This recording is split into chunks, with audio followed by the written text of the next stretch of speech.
to this day as diagnostic tools in our laboratories, and some of the best anticoagulants that we have available to us in our hospitals right this minute are snake venom derivatives. We also find tissue disintegrators in snake venoms. They've been powerful research tools. And snake neurotoxins, which most snake neurotoxins are relatively small components, but when they get in your system, what they do is they associate with nerve cells. And through one chemical pathway or another, they will stop nerve signals in their tracks before they can reach and activate muscle tissue. And the result is paralysis. And snake neurotoxins are considered to be among some of the most potent naturally occurring substances that we know of. So snake bites. When snake bites come in the emergency room, there's always a lot happening. Snake venoms are not simple. You take a venom sample from any venomous snake on the planet, and when you bring it into the laboratory and check it out, you're going to find out it's not one thing. You're going to discover that it's a combination of a number of these different activities, so that when a person gets snake venom in their body, the result is an array of symptoms, and they're going to be occurring all at the same time. The first symptom that you would notice personally, let's say you were out there tomorrow and you were bitten by a rattlesnake. Okay, the first symptom that would be immediately apparent to you right off the bat, within seconds, pain.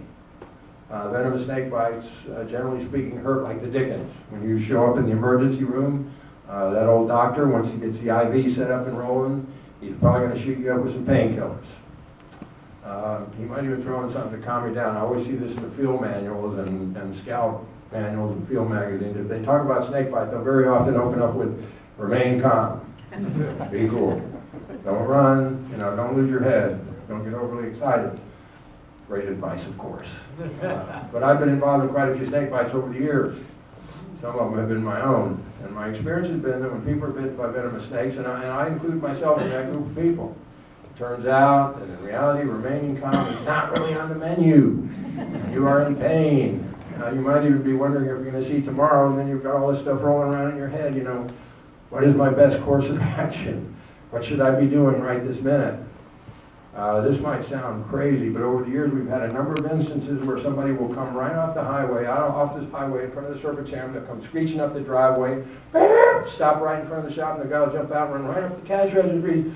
God, mister, please help me. I was just bitten by a rattlesnake. Please help me. You guys know what to do.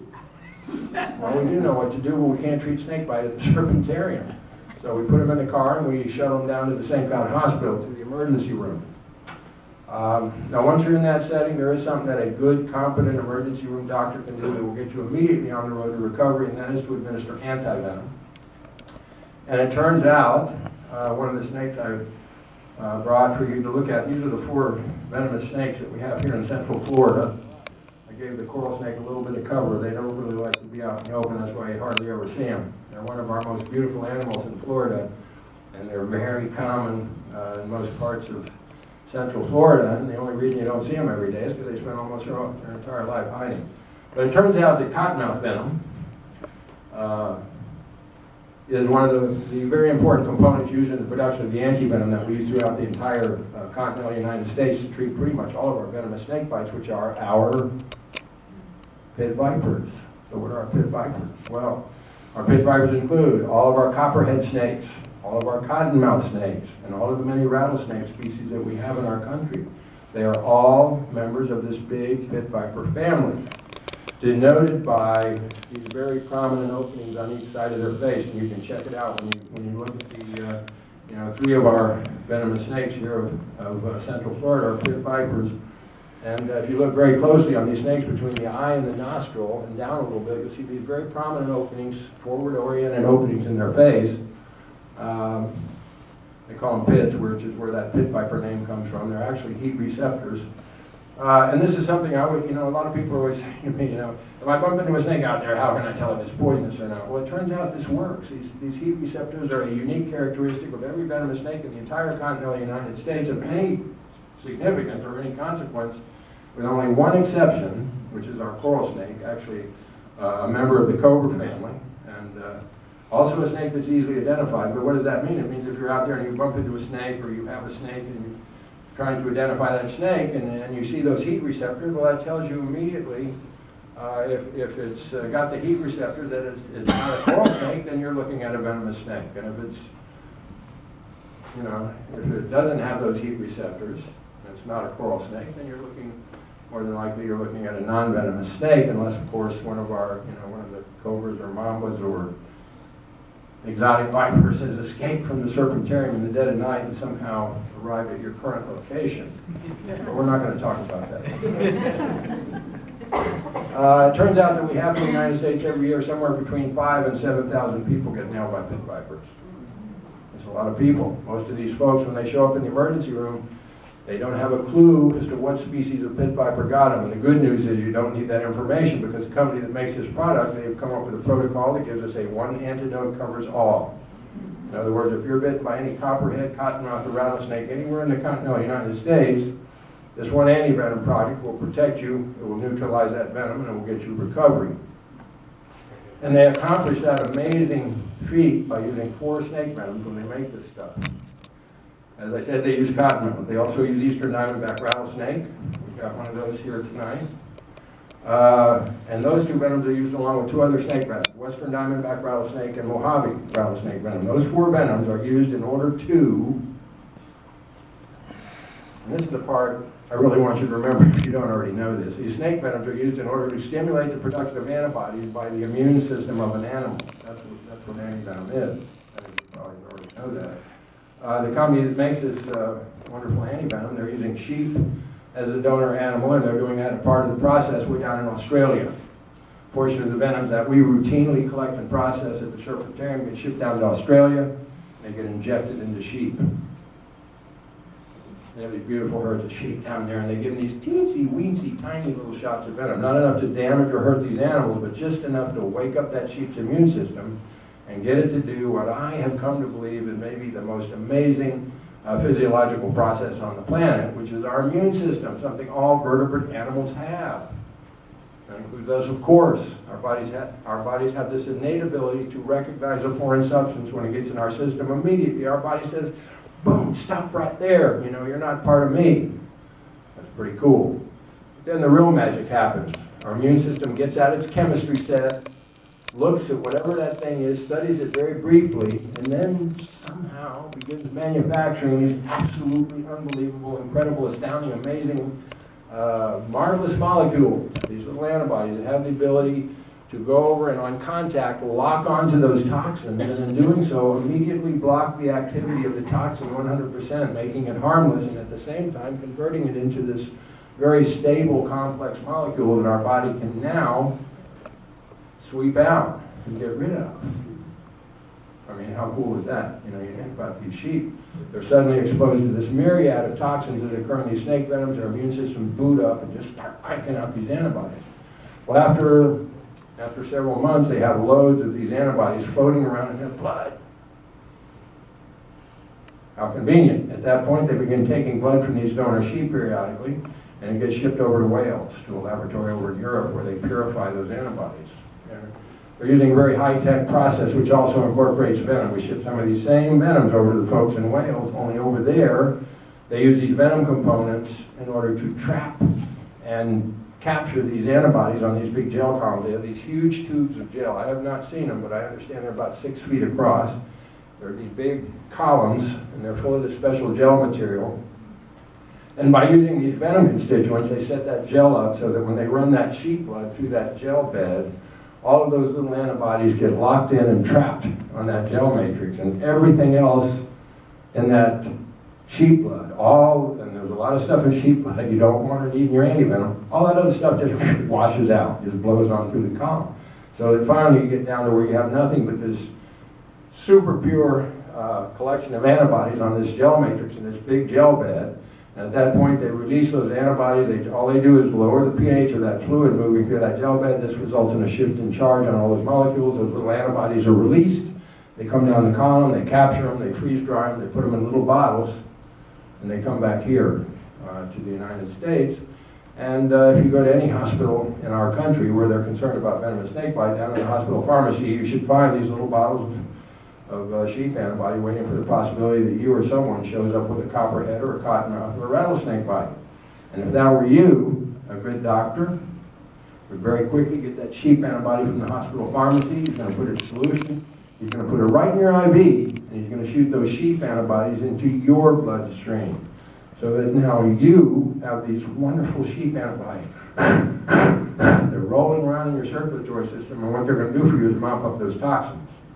Those toxins that snake injected in your tissues, they migrate and enter your blood compartment. There's little antibody, they grab them. And once they got them, that's it. That toxin is locked, it's blocked. It's not going to do any damage now. You've got the stable complex molecule. Your body sweeps this stuff out, and you get well, and you go home. Which is wonderful if you don't live in the United States of America. I always have to mention this part of snake bite, because when you get home, in our country, your snake bite is not over. When you get home, you will be, I'd have to say, subjected to our uniquely American secondary healthcare experience. And I say uniquely American because we're the last country that puts up with this BS. It's called the hospital bill. You won't like it. Ballpark snake bites now, they'll come in at somewhere between $100,000 and $250,000. But I had a woman call me the other day. She lives north of Orlando. This was August 16th of last year, 2018. When she stepped out in her backyard, she stepped on and was bitten on the foot by a pygmy rattlesnake. That's painful. Sometimes it'll even cause a little scarring, a little tissue damage around the bite area, but it's generally not considered life-threatening. Anyway, she went in the hospital that day, and they administered 48 vials of this wonderful antivenom. Now I'm thinking, you know, I do believe too much is certainly better than not enough, but in this case I think they went a little overboard on a pygmy rattlesnake bite. Now I don't want to say too much, I wasn't there, but on the last day of her stay, the 22nd of August of last year, they came in her room at 6 a.m., they administered the last of the antivenom, they put her in a wheelchair, and they rolled her out in the street. That's how she told me the story. But when she called me, she was very upset. She had received her hospital bill. $962,168.61. Oh my God. You would have thought somebody in the financial department of that hospital would have called Channel 9 or somebody and said, "Hey, look at this. We've got to fix our healthcare system right now." This woman, by the time this is over, she's probably going to have $1 million pygmy rattlesnake bite in the United States of America. We've got to get corporations out of our healthcare. We've got to put somebody in Washington who will do something for the people, not these corporations that are trying to take over our country right now. Anyway, I just thought I'd mention I'm not trying to pick a fight here. But this is serious. Anyway, it turns out that we have in the United States of America every year somewhere between 5,000 and 7,000 people get nailed by pit vipers. It's a lot of people. Most of these folks, when they show up in the emergency room, they don't have a clue as to what species of pit viper got them. And the good news is you don't need that information. Because the company that makes this product, they've got this protocol that gives us a one antidote, covers all. And it's a wonderful product. Anyway, we're going to be working some snakes here shortly. If we're going to start out, we're going to be working, I think the first snake we're going to work with an eastern diamondback rattlesnake. And we have about 80 species of rattlesnakes that occur in the Americas. Their range starts at like southern Canada and goes down into Argentina. They're found in North Central South America. Rattlesnakes are American snakes. They're not in Australia or Africa or Europe or the Middle East. Rattlesnakes are American snakes. And the eastern diamondback is the venomous snake of the southeast United States. He lives right here in Florida. And we still have them. We haven't killed them all. But we are working on it. I always felt like if I drove up to Tallahassee in the middle of the night and broke in the governor's office, bang, knocked down the door, and crawled in across the broken glass and wood shards with my little flashlight, and I shined it under the governor's desk. There'd be a little banner that would say, "Bulldoze it, build it, sell it, and move on." That is the Florida Wildlife Conservation mantra, at least where I live. It ain't looking too good. We need to, you guys are the Audubon Society, we need to put some pressure on these wildlife, so-called Florida Wildlife Conservation Commission. From what I understand, they have more developers on the board than they do wildlife, people that are concerned about conserving wildlife. And if we don't do something, we're not going to have anything. Of course, with climate change, maybe it's not going to matter. You know, I hear climatologists saying that, you know, in 30 or 40 years there won't be any more Homo sapiens on the planet. That sounds a little bit harsh to me, but some of these guys are going out and they're buying abandoned missile silos, and they're building homes in places where they think they might be able to, you know, buy themselves a little bit of time. But it's getting pretty serious. Anyway, Adam is going to help me here, and we're going to work a couple of snakes. So when we get, what we're going to do is catch the snake. If you want to see this snake bite, see, the deal is we're going to catch the snake in the catching box, and then we're going to bring him up to the collecting glass and let him bite. And the hope is, you know, this is the way it's been done for a long time, snake venom collecting. But we're going to let him bite this collecting glass, and the hope is he'll shoot some venom in there for us. So when we get the, yeah. After you do that, when do they make more venom? Does it like the next day? Is it like take them a month? You know, how often? Well, the deal is, you know, there's been some studies on snakes and their venom glands and how they manufacture these proteins. And apparently there's a biofeedback system where when their venom gland gets full, it shuts down. The production of these toxins shuts down. As soon as they bite and they release venom, they, you know, release that venom from the lumen of the venom gland, the machinery, the machinery turns back on and starts making more toxin. Our protocol at the Serpentarium, we have currently just over 500 snakes that we cycle through about every 20 days collecting venom. And so, like the snakes we did today, they will get fed, either they got fed today or they'll get fed tomorrow, and then they'll rest for a period, and then they'll come back up on the line. That's how we cycle through the group. But 20 days, 3 weeks, seems to be a good period of time for them to completely reboot and get, you know, back up to a maximum level of venom, where their venom gland is full. So, yeah. What's the time frame of getting the anti-venom in terms of and being successful? Is there a time span? The time span of what? What's your time span to get the anti-venom to? Okay, well, you know, that depends on many factors. When the snake bites somebody, you never know how much venom they got. So that's a big factor. But one of the best source for that information was old Finley Russell. He wrote a book called Snake Venom Poisoning years ago. And his experience told him that if you can, with an American pit viper bite here in the United States, if you can get into a medical facility and get a good anti-venom regimen, he said within the first 4 hours, you're probably going to have a pretty good outcome. But if you can do it in 4 minutes, that's better. 4 seconds, that's better. The people that are in the know and that treat a lot of snake bites, their mantra is time is tissue. From the time that snake bites you, you're going to have some damage going on. If you get a good antivenom regimen rather quickly, it may be a very insignificant, minor thing. But if you don't, you could lose a hand, you could lose a leg, you could lose a foot, or you could maybe lose your life. So this lady that got the 48 vials, that's not routine? No, these doctors, I see, doctors on snake bite. When you go into the emergency room with a snake bite, it is a crapshoot. There's doctors that are great. They know what they're doing, and they're going to do a really good job. I mean, I think 48 vials was certainly better than not giving her any antivenom, But at the same time, that was a lot of antivenom, man. I had a really bad snake bite years ago, and I think that was where it ended up. I got like 48 vials of antivenom, and that was a huge amount. But that's the thing. Doctors don't really get trained in snake bite. They don't, Most doctors probably go through their entire career and never see a snake bite. What's the shelf life? The shelf life is indefinite, but they always stamp a date on there, and that gets people in a lot of trouble. The antivenoms that we have at the Serpentarium, if I had to replace them every year or every 2 years or 3 years or 5 years, I'd be out of business. Most of our antivenoms we have are out of date, but they're still perfectly good. But, When you're talking to a doctor in an emergency room, that can get pretty complicated. Is that because they've been freeze-dried, all these antivenoms in the vial have been Well, freeze-dried? the World Health Organization did a